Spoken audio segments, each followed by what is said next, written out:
No alcohol. Trust and Oh, believe. Rick, I hear you, Rick. The legend of Rick. You about ready to get this started, man? Yeah, coach. Okay, Let's roll. Rock and roll. let's rock and roll. Let's get it going.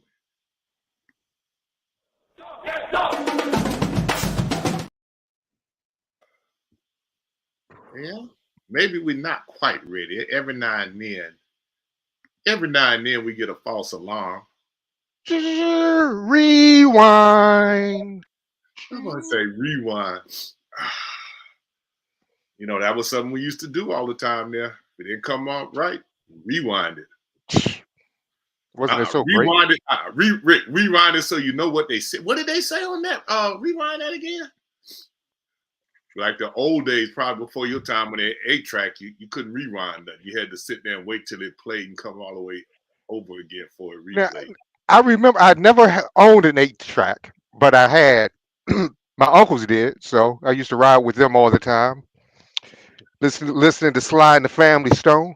Oh, don't tell, don't tell, don't tell.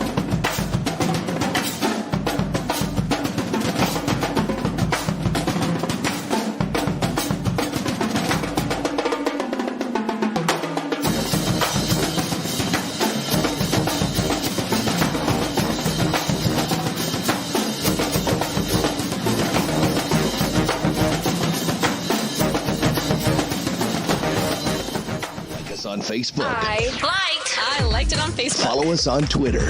Insights. Yeah. 2 eyes in the middle. INSiiGHTS. All right, y'all.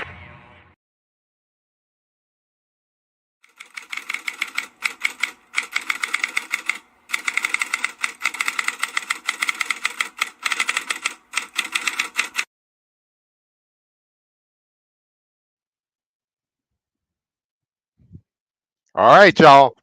Oh, there you go, boy. That I almost had to give you time to get that in every night because that's your thing. Now. I love it. I love it. All right, y'all. Rick What's happening, Brown, coach? What's up, man, coach? man, it's always good. I've been trying to work on that golf swing a little bit, or is it like that, or whatever it is? Ball go that way, so they told me that's a slice. So slice, splice, dice, rice, or whatever. So I've learned to hit pretty good out the woods because that's where I go all the time. Oh my goodness. All right. That's what I'm talking about. That's it. That part of the game is really underappreciated where you can get out of trouble and get where you need to be eventually. Trust. I know where you are, coach. Trust me. I Many trees see me and run. They Uh, run. The trees run. okay, It's Wizard of scary. Oz, Trey Run. Hey. Oh shoot, Rick with a club. Let's get out of here. Let's get out of here. Or like one of the guys told me, said, Coach, this is not ping pong. It's not pool. Just stop trying to sweep, swing, chop it out, back on the fairway, and start all over again. Don't, Coach, you'll be out there and they'll be telling you to pick the ball up, put it in your pocket. So I'm like, okay, Mm-hmm, I can take advice. mm-hmm. Hey, and any advice for me is good It's advice. good advice. Oh, It's really? good advice. We touched on it, but we didn't really give it its justice. And that was uh, our former AD, Ken Riley, and head football coach going into the Hall of Fame. Uh, Much deserved, long overdue. Mm-hmm. And I know that a lot of FAMU people actively um, campaigned for him to get in. And it was a lot of love for Ken, and well received people and how they were thinking. And I know that I had made a comment. I tweeted the fact that when Ken was even athletic director, he left with a $2.5 million surplus. And shortly thereafter, that one of the ADs they had kind of went through it in less than 10 months. It was all gone. Ken Riley managed that money. And I know a lot of times when we were having situations, I was coaching the women's team then. I mean, we had a situation one time where they had decided they were not going to send us on a road trip. It was Detroit to play a game. And the bus driver came and told me, said, Coach, I just thought I'd let you know I was told not to pick the team up and not to come get you. I said, what you mean you were told not to come get us? I'm just telling you, Coach, so you know. So I'm like, this is not Mickey Clayton's team. This is the university team. So if the team doesn't show up, it's a forfeit against the university, and we have to deal with that. So the football team was getting ready to leave. They were on a charter flight. I went down, got Coach Riley off the flight to tell him what was going on. And he said, Coach, you're not telling the truth. I said, well, talk to your so-and-so and so, your administrator. They will tell you that we don't have a bus coming. And so when you ask them about it, they said, well, he didn't turn the paperwork in on time.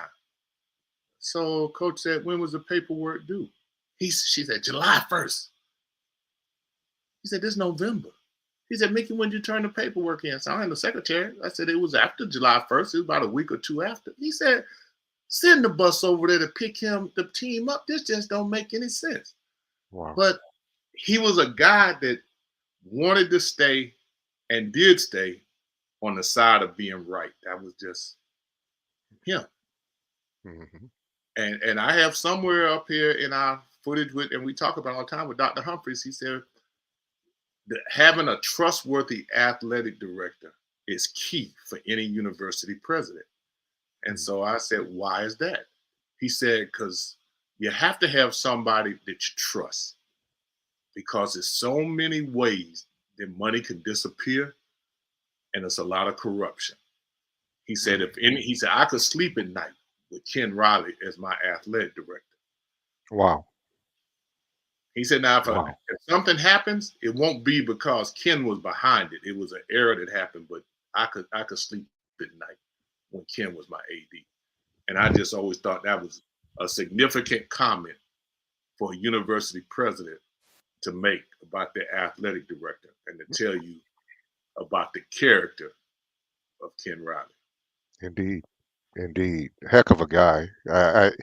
And I hated to go to him. I went to him almost every year, Coach, during this time, during the Hall of Fame nominations time. And he'd just look at me and laugh. He'd be like, I know why you're here. Mm-hmm. You know I'm not campaigning for this thing. Mm-hmm. And I said, I know, Coach. He said, if you weren't from Lakeland, and I said, you know I'm not from Lakeland. He said, you know what I mean. If you're not a homeboy, I wouldn't have this conversation. But every year, he would still talk to me. And I always respected him for that because he didn't have to. Can you imagine being disappointed year after year, knowing the numbers that you had deserved to be there, but even as a player, you never campaigned, you never was braggadocious and high stepping into the end zones and all of that. You just did your job and still came up with 65 picks, which is still tied for fifth all time. Congratulations, Coach Riley. I know you're dancing up there, bro. Well, maybe not, but I know you're smiling.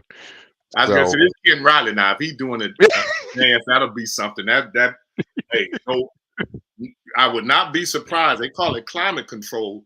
It ain't climate control to changing the climate. That's Ken Riley to be dancing. And Lord, oh Jesus!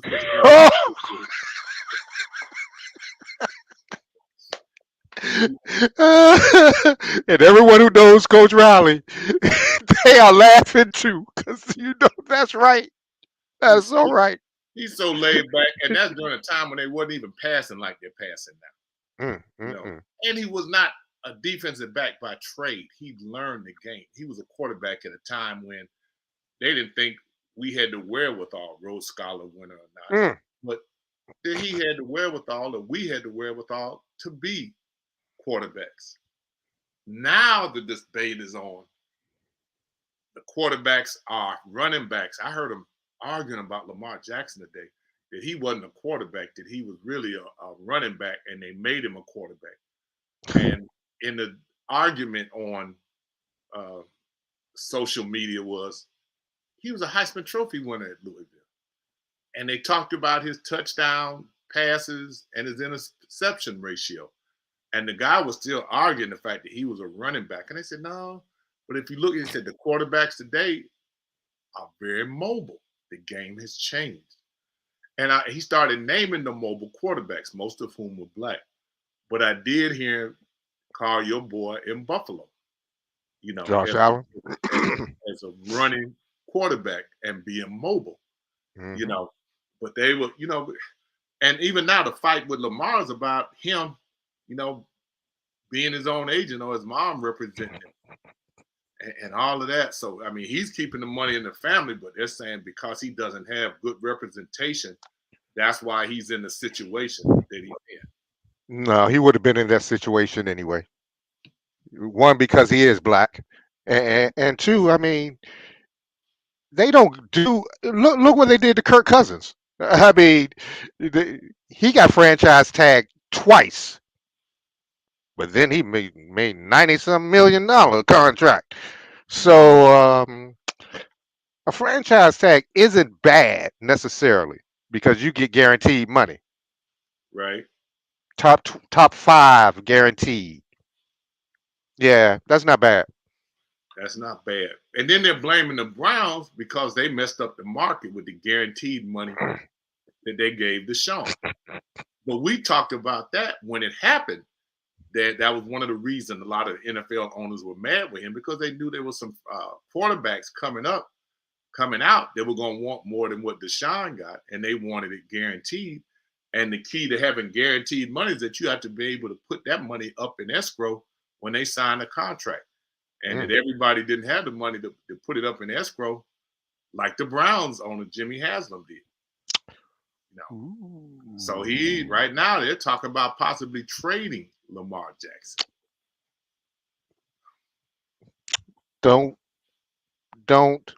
Don't believe the hype is what Public Enemy said. Nah, if they did that, that'd be the worst. That Baltimore would then become the Cincinnati, no, the Detroit Lions, no, the Washington Commanders. That's who they become then. They become a low grade nothing. He said a low grade nothing. Nothing. But see, the psychology behind it is that they've been incrementally turning the Baltimore Ravens fans against Lamar. Even as the season went on, they were at a playoff game and Lamar wouldn't ride with the team and he's not a part of the team and he's only thinking about himself. And so that, now some of the Raven fans are developing a backlash against him in terms of supporting what's going on. So it's just interesting. I used to be a team guy until I started covering the NFL. And knowing what the players go through, knowing that their careers are so short, man, you better get all that money you can. I don't care no more. No, it's about the players. They're safe. They're putting their assurances on the line. And no. And look at the guys who have played before the CTE stuff came out. Mm-hmm. No, you have to take care of yourself. And he's doing it the right way. He's not bucking the system or anything. He's not saying he's holding out or anything. He doesn't have a contract. You better sign him. Y'all better sign him. It's going to change the trajectory of that franchise. And you see Sports Diva threw in there and said, but the Raiders trying to get Tom Brady. After they released Derek Carr, they need something. Yeah. Yeah, they do. That's right. And she said the NFL stands for not for long. That's what the players always used to tell me. Mm-hmm. Rick, NFL. What, National Football League? No, dummy. Not for long. Mm-hmm. Don't call me dummy. Mm-hmm. But you're right. You're right. So it's a effort. I mean, they give a lot. But to be honest, that's the choice they made too now. You know, I'm a guy. I'm more a team guy. I don't really. There's only certain players that I always followed. I was a Deion Sanders fan wherever Deion played, but I was pretty much all things Cleveland. And when LeBron left Cleveland, I mean, I always kind of liked the Heat, and I've liked the Lakers, not as much as I've liked Cleveland. But I didn't go follow him team to team and pull for LeBron. I'm a diehard Cleveland fan, and we were getting beat to death in every sport. I suffered and took those beatings. You know, my wife would be with me, and we would travel, and I'd have on my Browns paraphernalia, and people just out the blue would say, "Oh man, you must be from Cleveland." I said, "How do you know?" I said, "Only people from Cleveland are Cleveland fans." And people would strike up long conversations, and she'd be like, "Are you serious?" She said, "This happens a lot." I say, "All the time. When you wear Browns gear, you know, people just stop you and almost commiserate with you, you know." So, you know, for me, it's all things Cleveland. That's the way it's always been. When the Indians, now the Guardians, when the Indians players would leave, I didn't pull for them. I just pulled for my team. Right. You know, and when they would have great seasons somewhere else, heck, I wouldn't know because I ain't following the know. I stayed locked and loaded for my programs and my team. Understood. I am with you there. I am with you there. But when it just comes to players against the owners, when it comes to financial parts, I'm pro player. Yeah, but they have it locked up, and it's funny how each sport is different.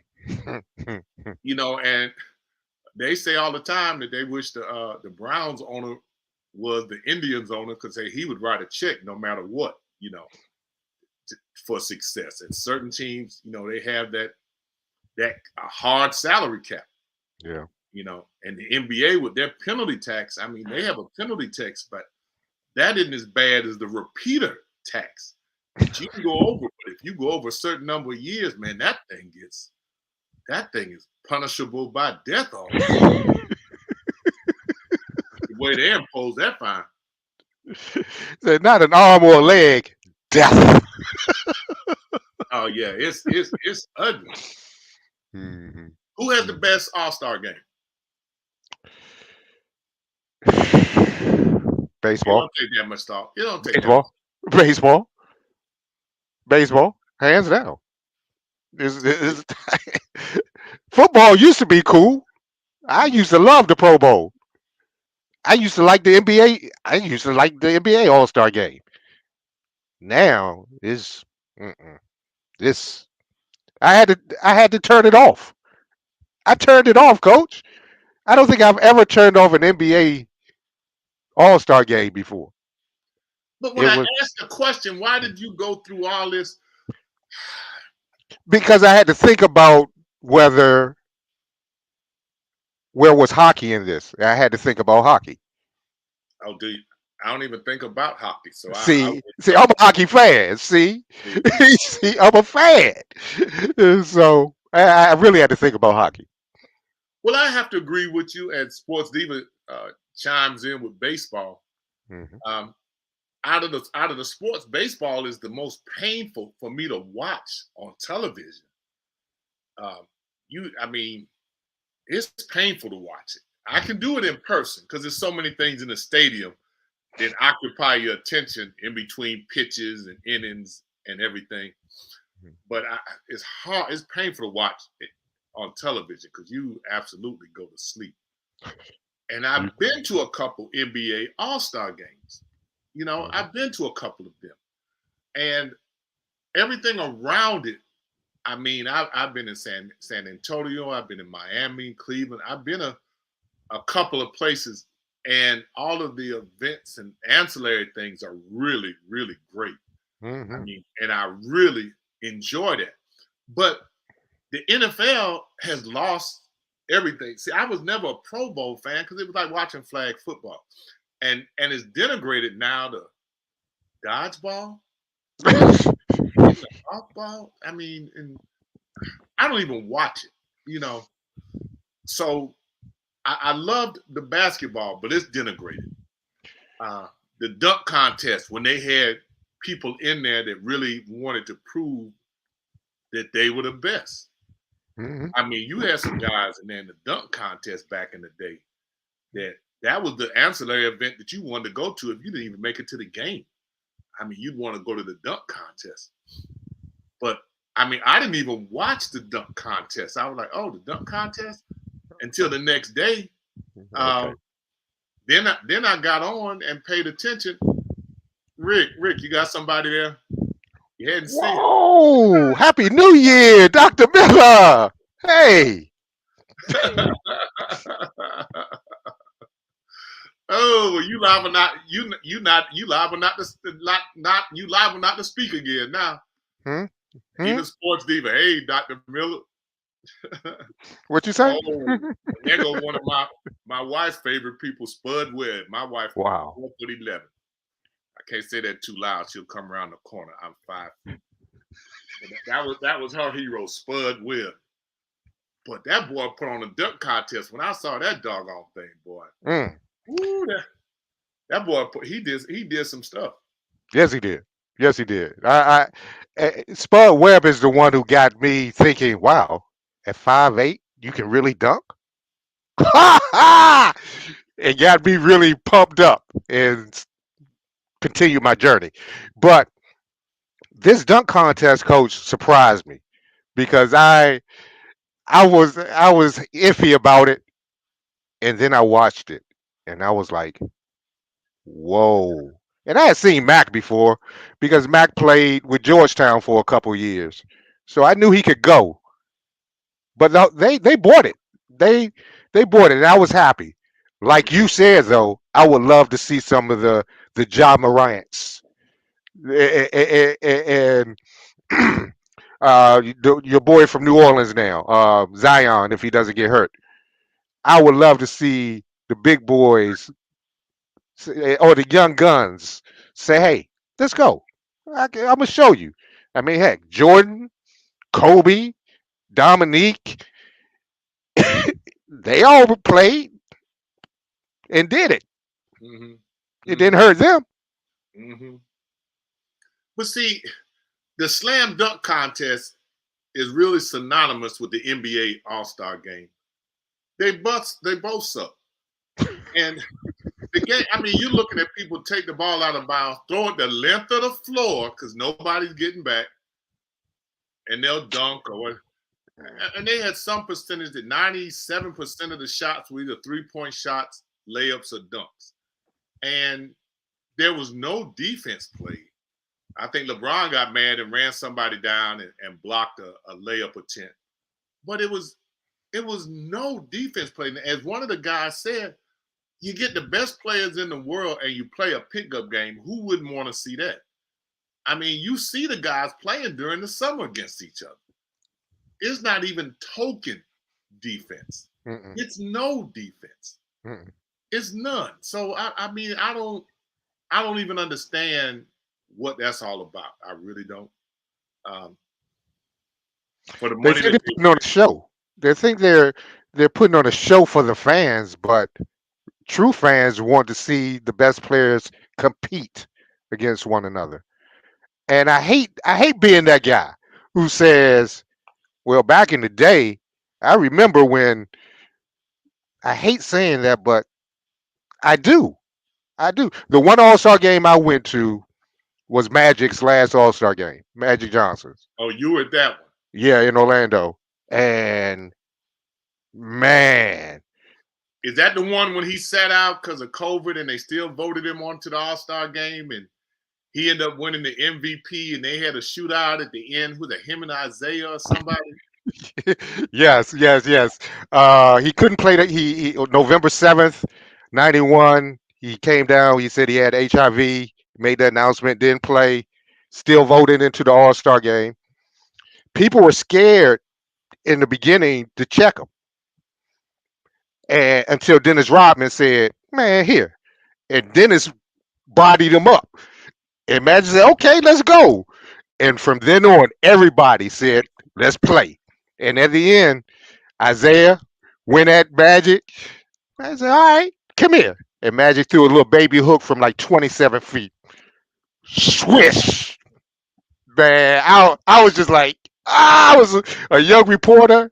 Magic Johnson's my favorite NBA player of all time. Oh my gosh. I, I was in heaven. It was great. It was great. It was great.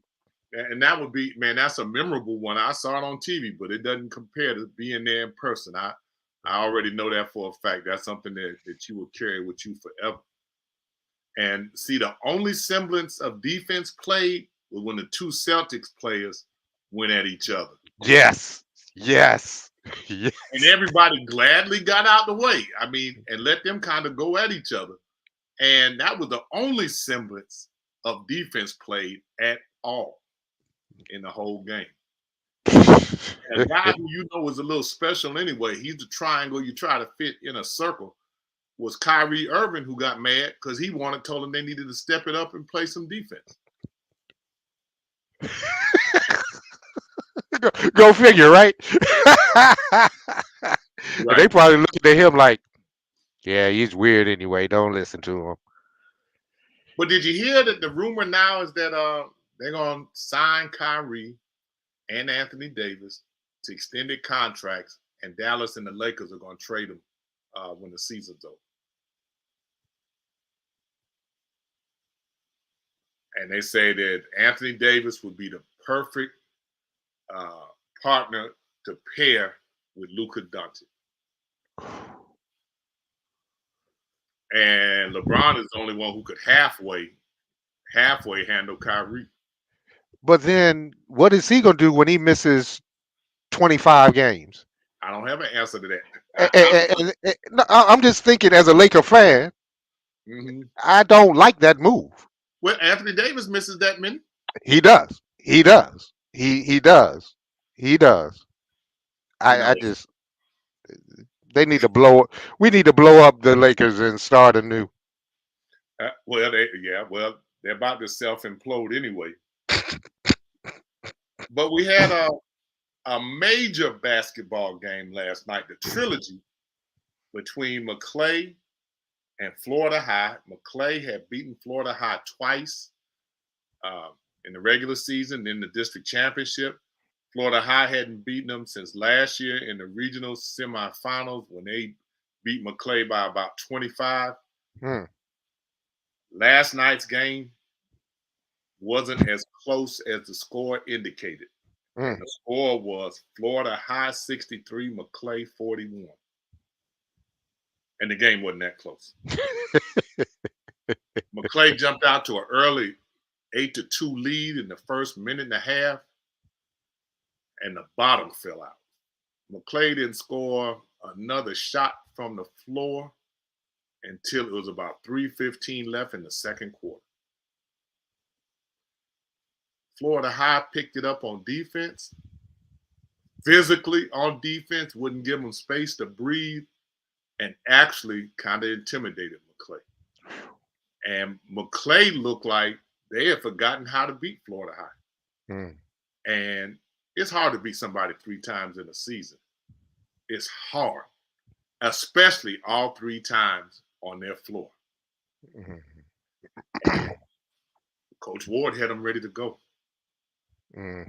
Now, for that, they'll play the region, the number 1 seed in the region, Providence School out of Jacksonville.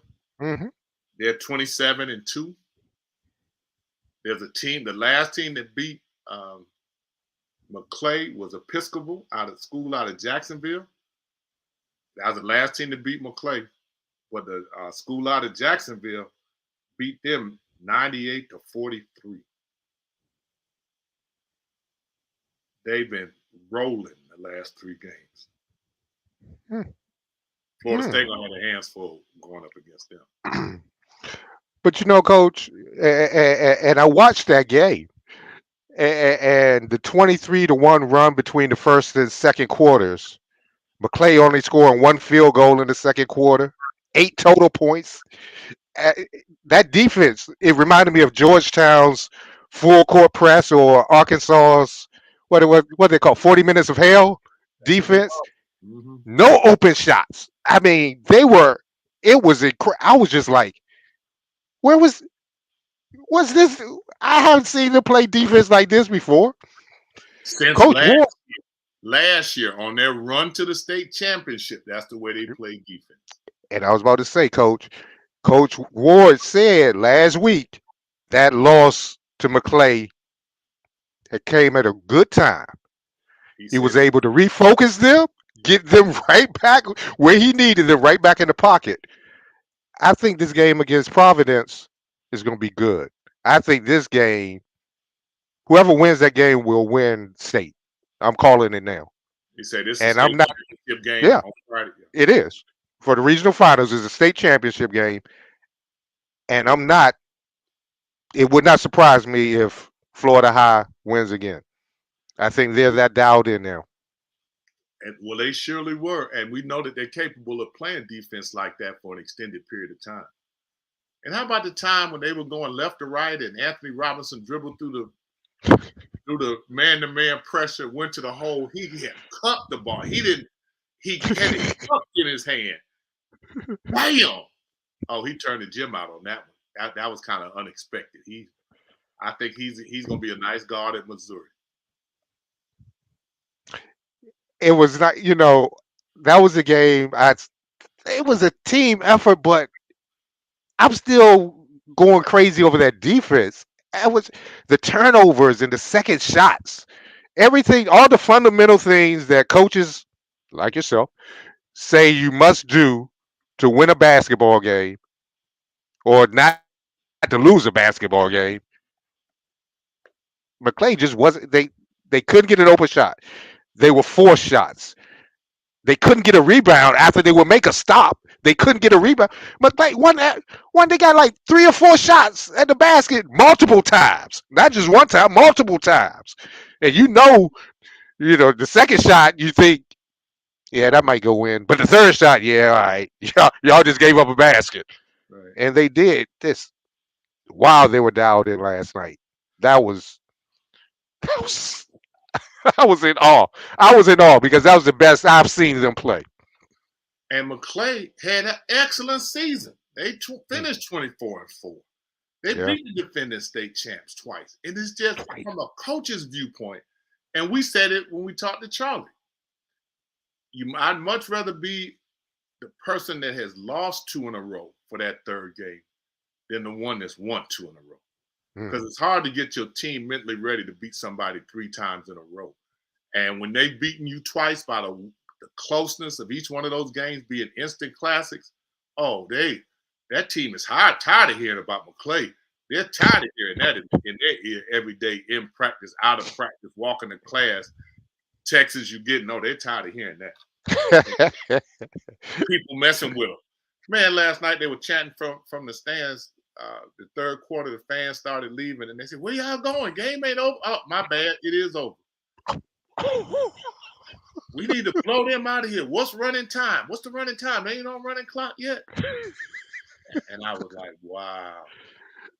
I kept hearing just one fan saying, "Now that's how you play basketball. That's how you play basketball." I was just saying, he is hyped. He is hyped. I loved it. Man, loved it. It was a full house. Miss B kept saying, "Oh man, this is like Ricketts and Godby. It's like Ricketts and Godby. It is standing room packed." only. Yes, it was standing room only, and deservedly so. It deserved that type of pressure. And right now, the state championships going on for girls. We have nobody out the area there, and Crossroads lost with the 6'8" Kenny Parker's son, being recruited by everybody. Him and Shelly Boston, who married early, not early, they've been married, had some athletic children. At 6'8" guard is being recruited by a lot of people. They lost last night, so Florida High is the only one from the area that has made it this far. Hopefully, we'll have representation. Hopefully, we'll have representation. We shall see. Coach Taggart got a new job. No, I didn't hear that. Leaving Colorado, going to be the running backs coach with the Baltimore Ravens. Wow. Okay. Okay then. Make that NFL money, buddy. Okay. Well, tell me Oh. what's going on to you, Coach. What, Rick? What in sports has kind of piqued your curiosity lately? Well, Coach, you mentioned the girls' state championships, and it's in my old stomping grounds. And while the Big Bend area doesn't have any local teams in the state titles, Polk County got two. Polk County stand up. But what's so cool about this, Coach, is that those two teams have ties to FAMU. Winter Haven, a perennial power in girls basketball, will be looking for their sixth state title, but first since 2018. The school's AD is former FAMU women's basketball coach LaDon Gibson. Now, Gibson turned Winter Haven into the powerhouse. They won the county's first two girls' state titles at our alma mater, went to five other title games, and they were ranked number one, the number one girls' team in the state of Florida for 9 straight seasons. Now, her assistant at that time was Johnny Lawson. He took over, has one upped LaDon. He won state titles in 2016, 2017, and 2018. Mm.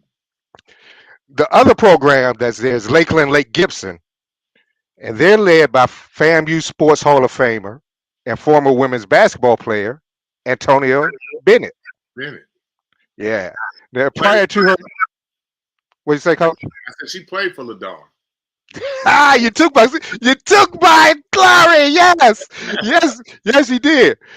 Prior to her days, she Red. We called her Red.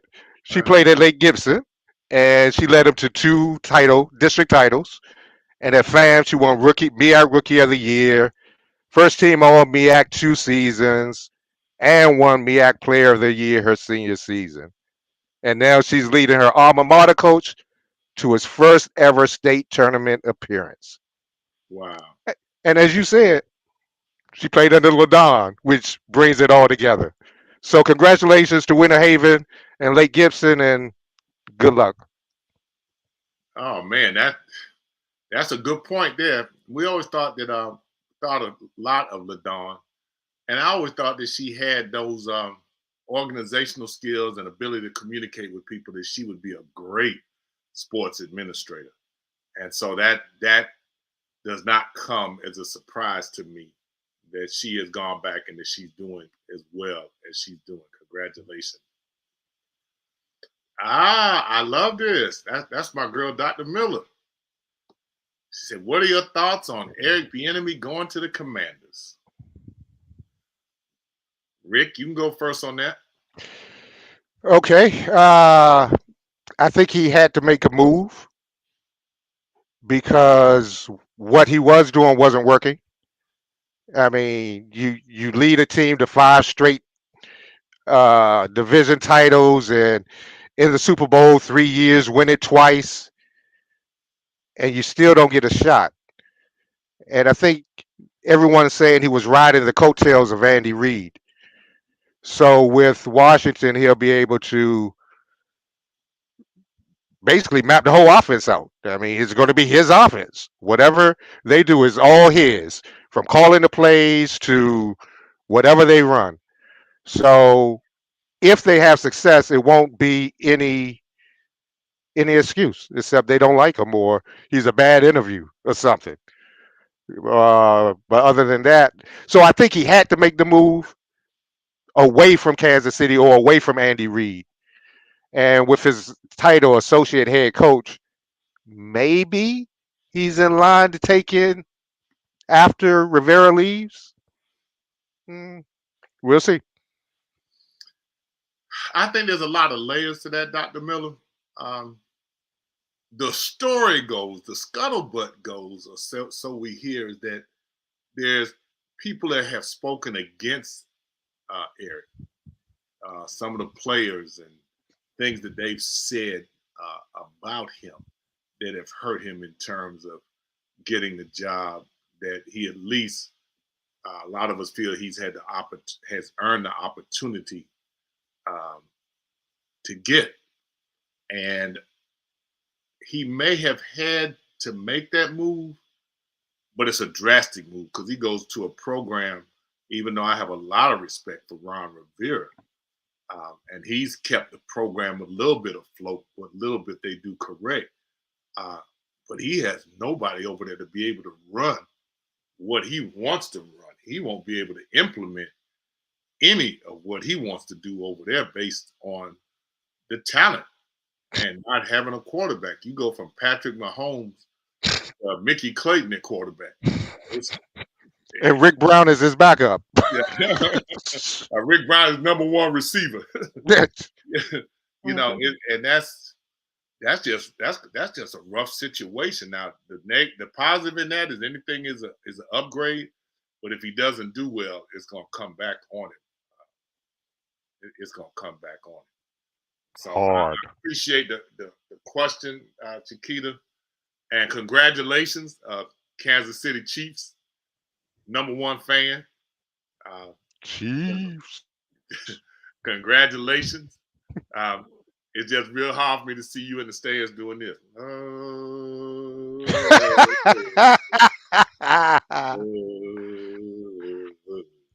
That's hard for me to see, but I'm congratulations. And sports-wise through football, and then you got Kansas. You know, I'm raising a lot of sand out there in terms of getting some stuff done. For real. Dang, Kansas State had a good season in college football, and jeez, what's going on out that way? Mm-hmm. That's awesome. Mm-hmm. Mm-hmm. And that Dr. Miller, she said, yes, lots of talk from former players is not all good. Anybody but the Commanders. ABC. I like it. Yeah, Dr. Miller, you hit that on the head there. You know, always honest. You always been that way.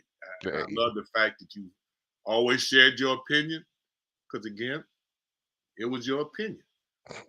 You know, and then these women, it's a barbecue. Sports Diva, I see you. It's the barbecue. I'm still mad when I went there to cover that game. I did not get any barbecue. Oh, I could almost throw you out the telecast after that. Rick, I need you, if it's something you don't know, and we didn't talk about it, but what is your thought with all the money being poured into sports by all these betting parlors, betting apps? I mean, betting has taken on a life of its own in pro sports. And almost everybody who does sports, you know, they're on there talking about, get this app, do this, you get X number of free bets, and you get this and you get that. What is your thought on that, Rick the reporter? I don't like it personally. I mean, but we have to look at it, Coach. Betting has been around since the beginning of time, I believe. But it's just it's outrageous now. But I remember like CBS had Jimmy the Greek back in the 70s, who was a known bookmaker, and he was like predicting football games on Sundays. Why? It was for the gamblers. And then you have these spreads and injury reports. Those weren't for the casual fans. So gambling has always been around, but now the sites are just everywhere. It seems like with the U.S. opening up, I mean, we have major league teams in Las Vegas now, which was supposed to be taboo. Yeah, no, there. You know, but it's a dangerous slope, man, because athletes, you hang around the wrong crowd or get caught up with the wrong person, or I mean, who's to say games won't be or aren't being thrown?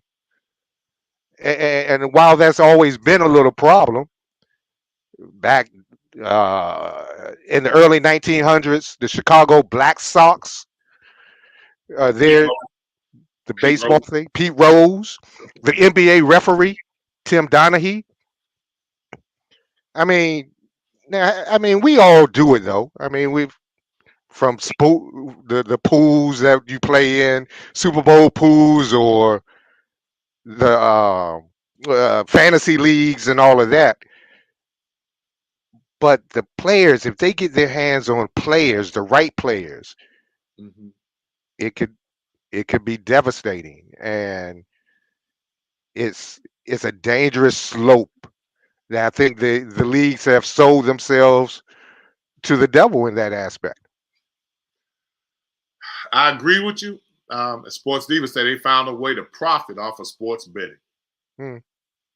and they did. But then Mhm. they'll chastise an athlete, coaches, or whatever, and they're around this all the time. And they say, well, they didn't really bet on their team or this, that, and the other. Then they got the over/under bets. They got who's going to score first, who's going to get X number of yards, da da da da da da da da da.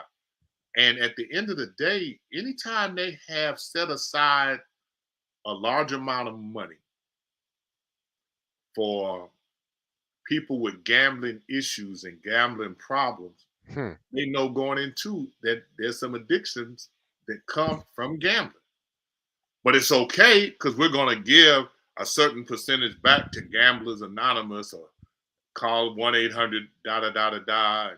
Right, right. So, I sometimes I'm not going to apologize for being old school, but I'm old school, you know, and it's just I just haven't been comfortable with it, and I haven't even looked into uh, that and how it works. And Sports Diva continues on. She said, "Is money made off of treatment too?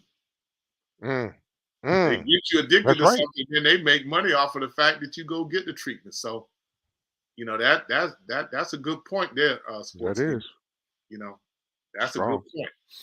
You know, and the money that comes off of that is just kind of mind-boggling a little bit. But you're right. Every single, I mean, actors, Jamie Foxx and Kevin Garnett doing commercials for, and it's Kevin Hart, on and on and on. It gets overbearing. Like, come on, man. Come on. But it makes it seem like it's okay, that everything is okay. But you brought up a great point. Gambling is known to be addictive and it's dangerous if you can't control yourself. It can ruin a person. It has ruined many people. Be careful, folks. Be careful. I for one am glad that we don't have a casino near me because I know I have an issue playing that roulette wheel, Mm. and you could go over there and you can get addicted to it. And next thing you know, you didn't pay your rent or your house note, and it's a cycle that gets out of control because you end up putting more money in to make up for the money that you lost, and you're not going to beat the house. You're never gonna beat the house. It doesn't have to be rigged. They just have more money than you, and they know that you're going to keep playing and give it back. Just like when you go to Las Vegas, you can get the drinks free. They'll bring you stuff because they don't ever want you to leave the casino. Some of the nice casinos have indoor malls underneath. Cheesecake Factory. You can go to buffet restaurants, and it's $5 or $6 to get dinner. They don't want you to leave and spend your money anywhere else. I've seen one that had bowling alleys underneath. They don't want you to go anywhere else because they want you to spend all your money there. No windows, no clocks. And they come by and you want something to drink. They want something to drink. It's one place you can go. A drinking person can get their alcohol full and never spend a cent Mm. because they keep bringing. You could tip them or not. Just keep on going. They don't want you to leave the tables because they know at the end of the day you're gonna play it back. Hmm. If you win $5,000, you think you're gonna win 10,000, and it's hard to be able to know when to say when. You got to know when to hold them, know when to fold them. Know It's when rough. to walk away and know when to And run.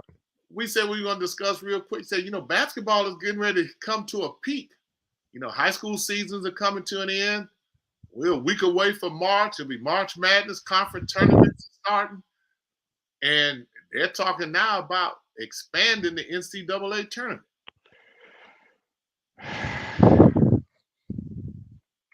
And I think March Madness is one of the most exciting times of the whole sports year. It's better than the college playoffs, which is they're trying to get the college football playoffs to kind of pattern what they're doing with the basketball tournament. But it's hard to beat that excitement in the basketball tournament. And one of the reasons it's hard to beat is why there's always a Cinderella team.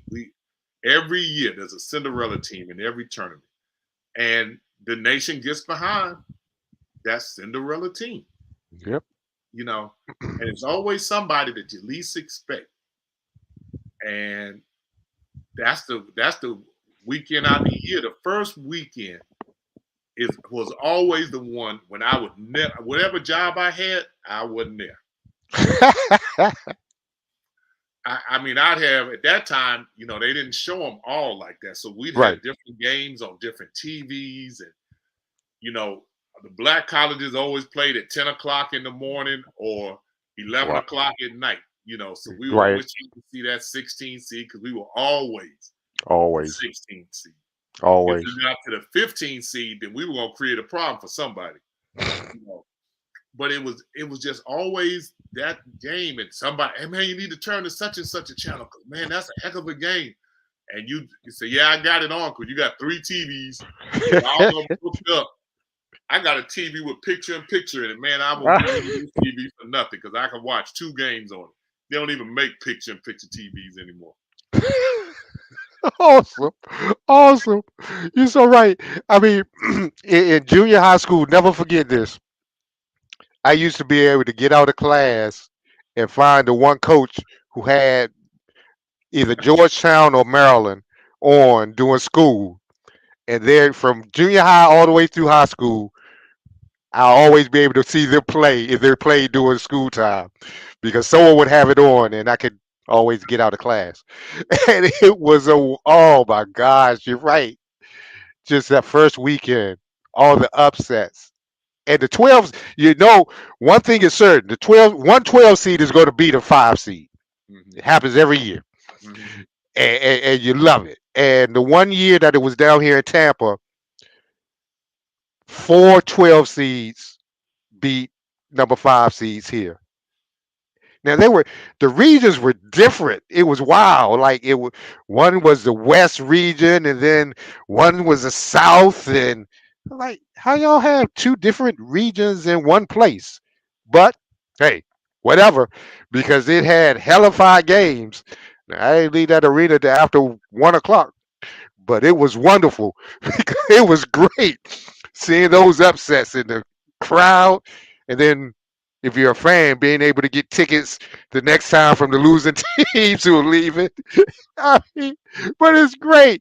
I don't see how anyone can not like March Madness. For me, that is my favorite time of the year, bar none.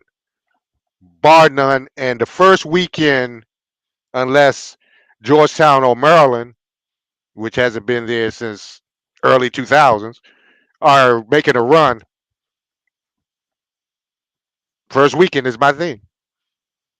And see, for me, I love that. But I tell people all the time, it's a difference watching it on television and being there in person. And we got so addicted to going to Final Fours. My brother and I mean, oh my God. And we would go, except for that year when A&M got a tournament bid. And for 10 years after that, they send you X number of tickets, which I didn't know because I couldn't get those tickets that came to the university regardless. I won. But anyway, we would go without tickets, buy tickets, and then immediately after the first round, people who lost would be holding up fingers how many tickets they were selling, and somebody else would be holding up fingers how many tickets they wanted to buy, and you would start in the upper row, in the last row of the stadium, and you'd be bartering tickets to get closer and closer to the game. Yeah. And just to be there. And one of the best ones I ever went to was in San Antonio with the Riverwalk.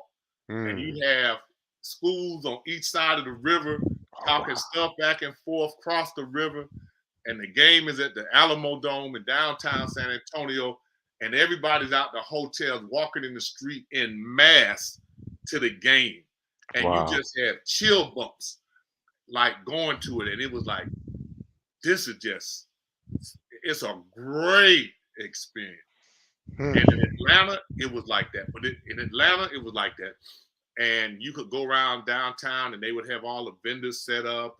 And, you know, you don't buy your paraphernalia there. You come back either on Sunday or after the game. And you come by that morning after the championship game and they would be selling them stuff at half price. And try to get rid of it. For everybody that you want to get stuff for. You know, I still got Final Four stuff around. You know, I'm looking around because I got some here. I was going to reach and grab it. I mean, it was just a great experience. It's a great experience. I mean, just the Final Four. The worst one I went to was when it was in St. Pete, Tampa, St. Pete. That was the worst one you said? Worse, because it was so spread out. Yeah. And everybody was everywhere. But in San Antonio, everybody was in the same hotels downtown. Oh, wow. And the streets were just full of people. Just full of people from different schools all weekend talking stuff and going back and forth at each other. And you could see them, TNT, and all of them would be set up over here. And they would be brought. You see Dick Vitale and the crowds would be over there. Atlanta was real close to that, even though people stayed in different places. They all congregated downtown for the games. But it never was that way in Tampa and St. Pete because everything was so spread out. And when the game was played, it was in the dome down in St. Pete. And it just didn't have that intimidating crowd factor. And people just, you get chill bumps because it would be, I mean, man, it's a lifetime experience that you never, ever forget, Rick. I mean, either one of those that I went to would just take my breath away. See, and the only one I went to was the one in St. Pete. And why I loved it was because of your favorite coach lost to UConn. And I saw Richard Hamilton. Oh my gosh. Even though I was a big Georgetown fan, Rip Duke. He was just, whoo. And then when the Bullets picked him up, I was like, yes, because I just see him light up the tournament. And I was just like, yeah, we're on our way. The And Michael it's Jordan hard trade. for me to remember even who was playing. I just remember the crowd and the thrill of being in the crowd. Yeah. And just all the energy and people just so hyped. I mean, you like, wow, this is really what sports is all about, this crowd.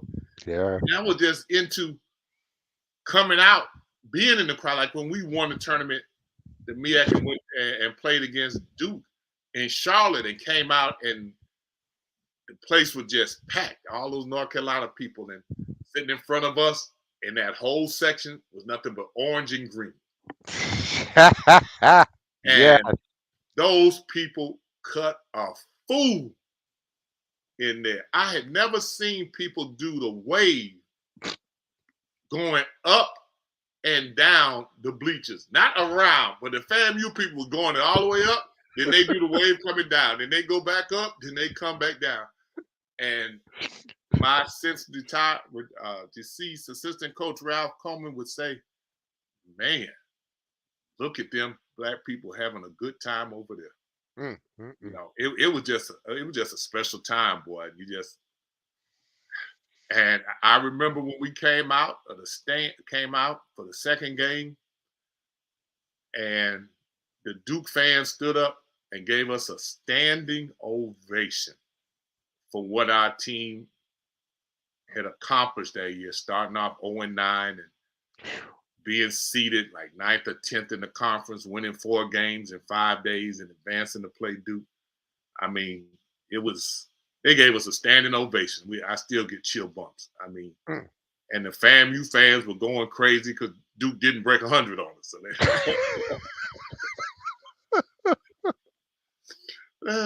and Morris Scott told him, assistant coach now in Louisiana, he made the comment. He said, man, Duke was beating a lot of the ACC schools by 30 points, so we don't feel bad about it. They were beating a lot of them, you know.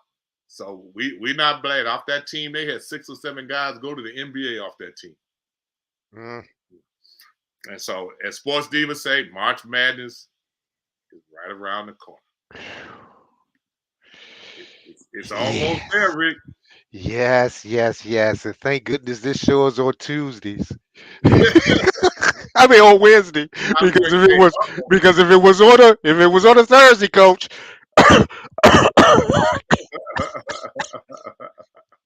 Well, say you coughing already, Rick. I'm feeling good. That's how you do me, huh?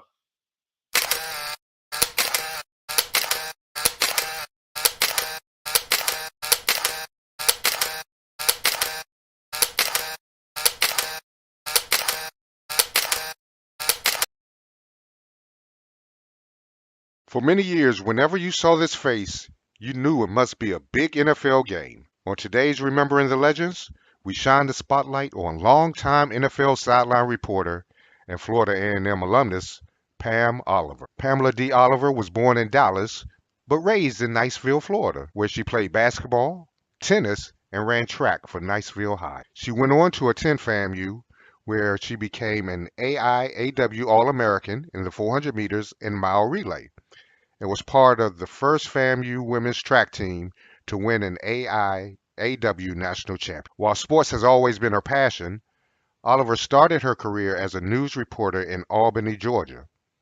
Her career took her to Huntsville, Alabama, and Buffalo before she got a job in Tampa, where things changed. While working news in Tampa, Oliver got pegged to cover a Bucks game. After a Bucks loss, the coach, Ray Perkins, said his team could not beat a high school team that day. Oliver asked if that was the case, shouldn't he resign?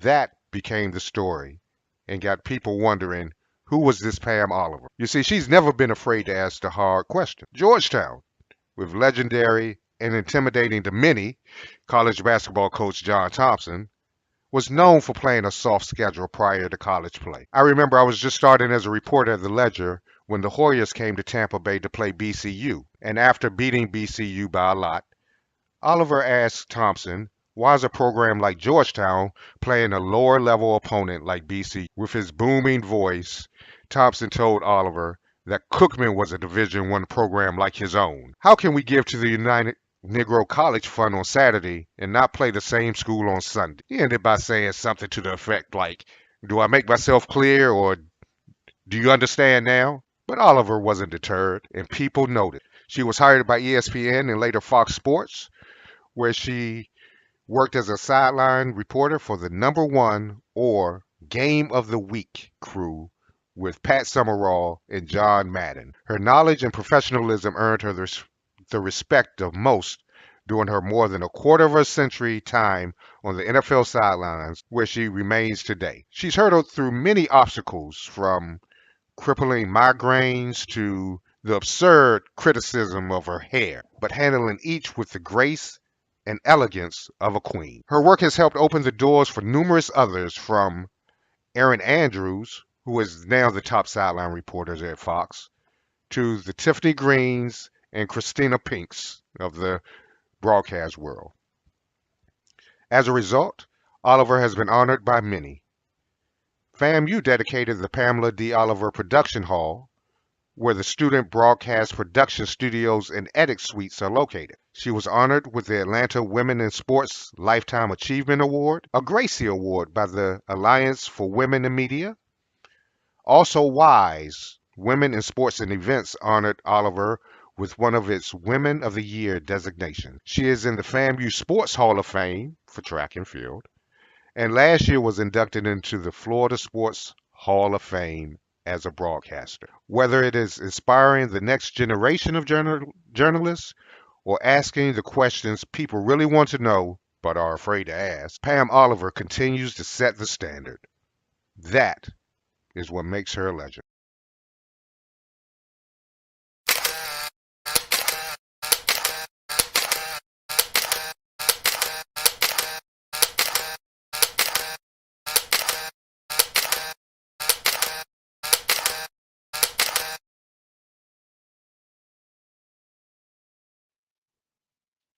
Yeah, she was a go-getter. She is a go-getter. Still, still. Yeah, you told some interesting stories about Pam. Yeah, the Georgetown one, I'll never forget. That was my first time meeting her. Yeah, I didn't know she was a rattler. And afterwards, I was like, why did he come down on you like that? It's like, that's Coach Thompson. He's trying to make a point, but whatever. That was her attitude. I was like, wow, okay, that's how you go at it, huh? Cool. And I followed her ever since. And knowing that, didn't know she was a track star until later on, and she's just a remarkable person who's opened up the doors for a lot of people. Tried out for the basketball team. You got her. We actually went into the Hall of Fame in the same class, along with Cynthia Lee. And she's a special person. She's a special person. Even Dr. Miller gives you an excellent on that one. That ought to make you feel good there, Rick. See, Coach, me and Doc I told her at the end of last year that this year me and her were going to be friends. Rick, don't wake it up. You need to leave it alone and be quiet. Rick, again, you don't listen. Friends. You don't stop. You know what? You know what? It's time to go. You don't know when to leave well enough alone. So I'm going to help you out. Stay up to date with the latest from INSiiGHTS. Visit our website at INSiiGHTS.com. 2 eyes in the middle. INSiiGHTS. INSiiGHTS is the copyright of Mac4 Enterprises, a Florida corporation. This broadcast is produced under the exclusive ownership of Mac4 Enterprises. It is the intellectual property and trademark of Mac4 Enterprises. Comments of the host and other individual speakers on INSiiGHTS represent their independent thoughts and representation.